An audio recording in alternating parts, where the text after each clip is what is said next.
Now that people have their little primer in how all of this game works, Right. one, why don't people do it? In fact, let's start there. We'll definitely talk about how to do it well, but why don't people do it? I think because America has painted this picture that it is dangerous. So think about TV. I'm going to lose my money. I'm going to lose my money. Stock market crashes, right? And then every show that you've seen about Wall Street is about people that are crooked, that take advantage of people's money and then get rich, and so people don't associate with that, right? People feel like, you know what, I don't want to be a part of that. I don't know enough about that, right? When investing in the stock market isn't an IQ game. It's not about being the most brilliant person in the world, right? It's about understanding basic economics. And basic economics is what we know every day. You understand this, supply and demand, right? Supply and demand says that if Michael Jordan drops a shoe, then the line is going to be wrapped around the corner, right? But if you find a way to get that shoe, hold on to that shoe, and then later on, you can now sell that shoe at a top tier price, right? Supply and demand. Right, if we can understand that, you understand certain parts of basic economics, right? You understand that. If Michael Jordan were to release 100 million Yep. shoes, won't be worth much. Won't be worth But if he releases 1,000 exactly, now price. Gonna go crazy, and then over time it becomes worth even more because Yep. most people will wear the shoes, lower the value, but for anybody that holds on to them, so now you've got decreasing supply. Yep. Which creates even if the demand stayed steady, if the supply decreases, now you've got a positive dynamic. 100%. And so that's the most amazing part about investing is everybody won't be able to build $1 billion business, right? But everybody can invest in one, and that's why I love it, right? So the three things in my wealth pyramid is stocks, business, real estate. I believe you should have all three, right? But you can get away with two. How are you differentiating between stocks and business? So when I say stocks, it means like me buying shares of a business. Yep. Business second is me creating a business, and then real estate third. So you think everybody should create a business? No.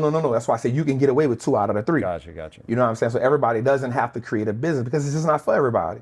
But you can see what we do know is as America evolves, so does business. As business evolves, there are some brilliant people that says for that business, there's a problem. For that problem, I have the solution.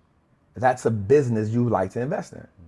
Right? And so if we can invest in the solutions, I always say that if we invest in the solutions, we cannot help but win.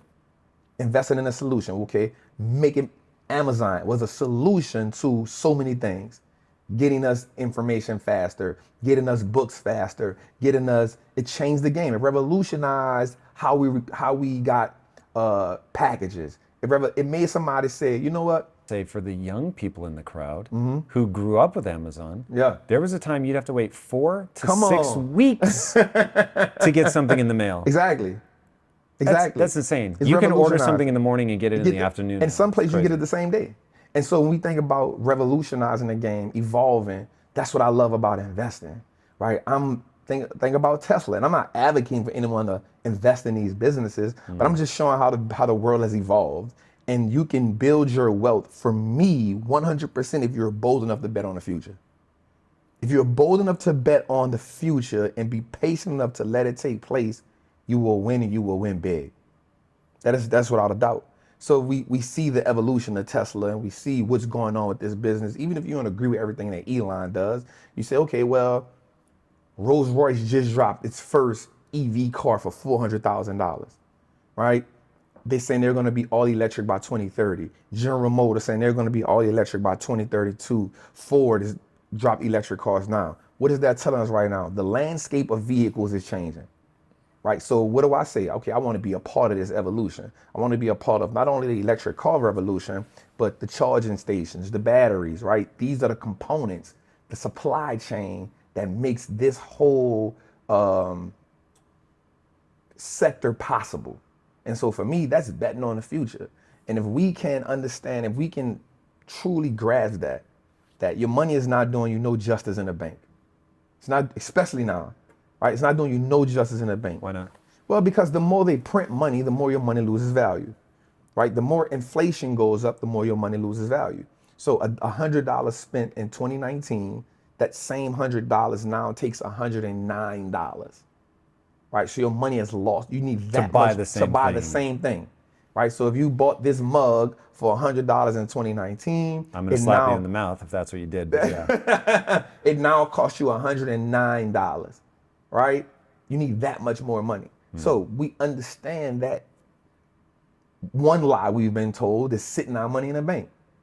So that's probably should have added that to the equation earlier, right? Putting our money in a bank, thinking that the bank is the safest place to have our money, right? That's probably the most dangerous place, because I always say a dollar that's not moving is a dollar that's losing, right? So sitting our money in a bank is not the place to be, right? So what would be How do you make your money move? how you make your money move? By making great investments or just investing.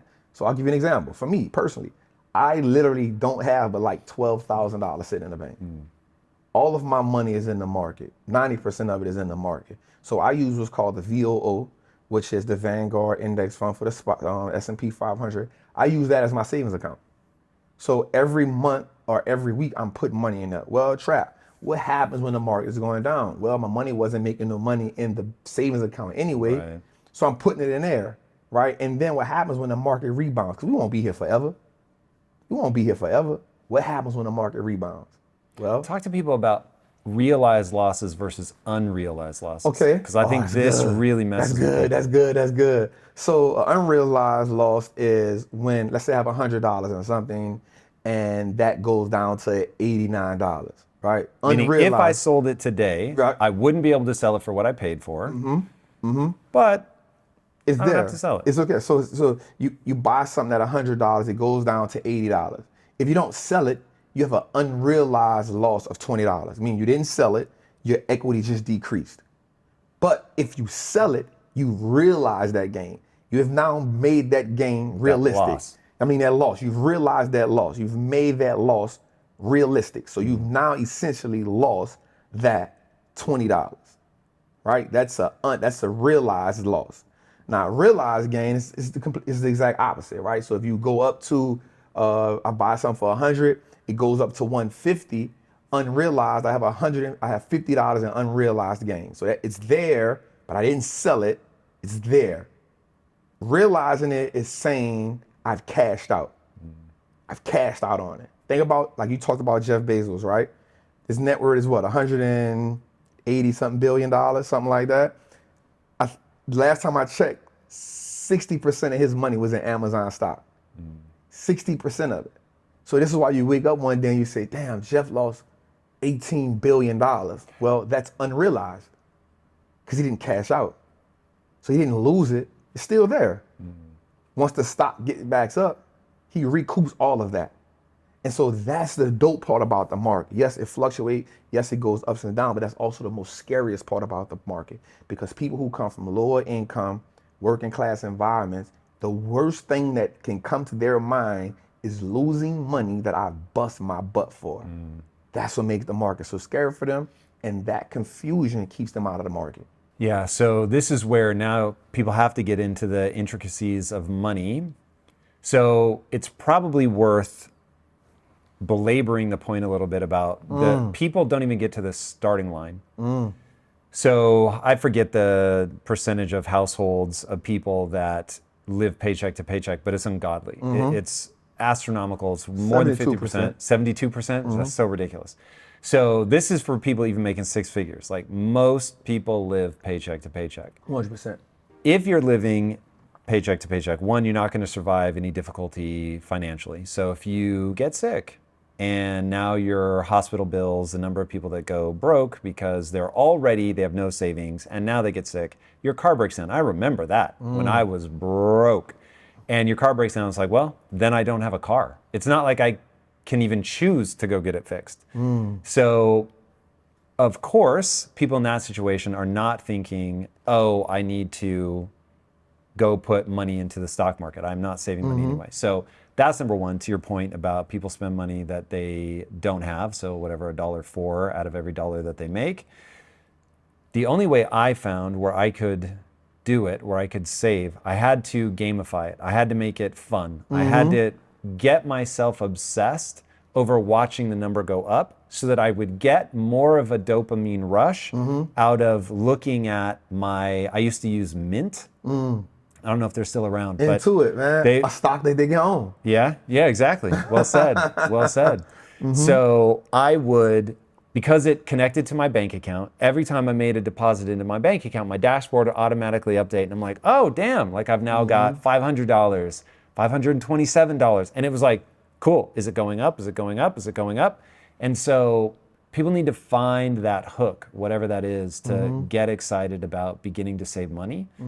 But that's interesting. I like that you use the Vanguard as the savings account. So is your money automatically allocated? No, so I do it, one, because I found that financial discipline in myself. So this is my routine. How'd you develop that? So growing up, you realize that there's a thread that runs through especially poverty-stricken America, right? And it is that we have no financial structure. Right, if everyone is living paycheck to paycheck, right? So let me go back for a second. Reaganomics caused so much havoc to that low income black community, right? Why? So let's think about this. In 1982, the year I was born, Ronald Reagan took 1 million people off of welfare. He took another 500,000 kids out of free lunch, right? The economy went through a real recession in 82. But then in 85, without getting into all of it, around 65 tons of cocaine pillaged lower income black America in the form of crack cocaine. 85 tons that came from Nicaragua, which then was a result of Ronald Reagan being told he could not put illegal guns in Iran. So he supported the South American Contra. Go look that up. It's an amazing story, right? That wreaked havoc. So a lot of times in my culture, we look at slavery and we look at that, and that's cool, but this generation can't identify with that, right? It's too far. But what we can identify with is that everyone from 82 to now has been touched by the crack era. Cocaine, crack, abuse, it separated families. And so now think about the mindset that came with money during that era, right? Everything was lack, right? You have people trying to work, you have functioning families now broken up by drug abuse, fathers locked up, mothers now with the term crack babies, now another way to separate black women from kids. So it pillaged the black community, especially in major cities, LA, Miami, New York, pillaged them. So now the idea of money is separate. I want you to think about the mindset that you have to have as a man, as a friend. I grew up with this brother, I grew up with his mother, and now his mother is buying crack for me, right? For me to sell my friend's mother crack, what type of mindset, monstrous mindset that has to have, and then that becomes the norm, right? And then from that era, we go to Bush, where now the war on drugs is important, but how can we have a war on drugs if we are now pushing the drugs in this community, right? And then we get to now mandatory minimums, and then we get to Clinton, where we get 3 strikes you out. So now, before we can even deal with the money mindset, we got to deal with the pillage and the breakup of the family that happens. And so now when a family is in survival mode, we can't think about money, because now we're trying to, how is this next meal possible, right? Financial trauma. Financial trauma now is anchored to who we are. So for me, when I was in prison, when I got exposed to, damn, I'm playing the wrong game, I had to look at the pieces on the board. Like, am I a knight? Am I a bishop? Am I a rook? I damn sure ain't the king. So that means I'm a pawn. Pawns always get sacrificed. So if I'm always being sacrificed, how the hell can I win this game? Something got to change. And so one of the things I knew that had to change was my relationship with money. Because that's how you change what piece you are on the board. That's how you change what piece you are. And then what happens with the pawn on a chessboard is If the pawn can find a way to get to the other side of the chessboard, he then can become whatever he wants. And for me, it's the two things, the information and learning how to use money, I can become any piece on the chessboard. And so now for me, once I learned about money, once I started healing my own financial trauma, it was easy for me to now start talking to people about it, but also improving my life. Because now money is not the thing that dictates me. It's the vision. It's the, how do I become successful for the next generations? How do I help the people that I know heal their financial trauma? We can't even talk about money. We can't talk about wealth. We can't talk about winning in this world if we don't disattach ourselves from the things that's keeping us from being successful. And that is, for me, financial trauma. That is a harsh pill to swallow. And just a form of that is, just think about it like this. Why is that a hard pill to swallow? Well, because if you think about it, most people like to deflect, right? It's not my fault. You know, think about the years of slavery. Think about this. People like to deflect. They never want to take full accountability for it, right? But healing that financial trauma is saying, yo, check this out. We talked about it earlier. If you have more money under your bed and in your closet than you have in your investment account or your savings account, then that's financial trauma. If you are saying things, if you're doing things like, you know you're barely making it, you know you're living check to check, but for Christmas, you go spend money you don't have to say, well, my kids can have a great Christmas, that's financial trauma, because what you've now taught your kid is it's okay to spend money you don't have to have a good time and then come back later on and have to pay that or digging yourself in a deep hole. So somebody has to break that financial trauma. If not, the family, the generations that follow will all follow the same suit. And you need one outlier. You need one person that's disruption. You need one person to do that. And if nobody ever does that, you can look at a whole lineage of a people, of a family, and realize, wow, nobody's never changed it. And so for me, the change was, if I can become financially literate, if I can become financially conscious, if I can increase my financial fortitude, then I can not only change myself and my life, I can lead by example and change my family. And then that can have another effect, the people around me, my friends, you know, so on and so forth. But it was me being able to heal that financial trauma in the beginning, man.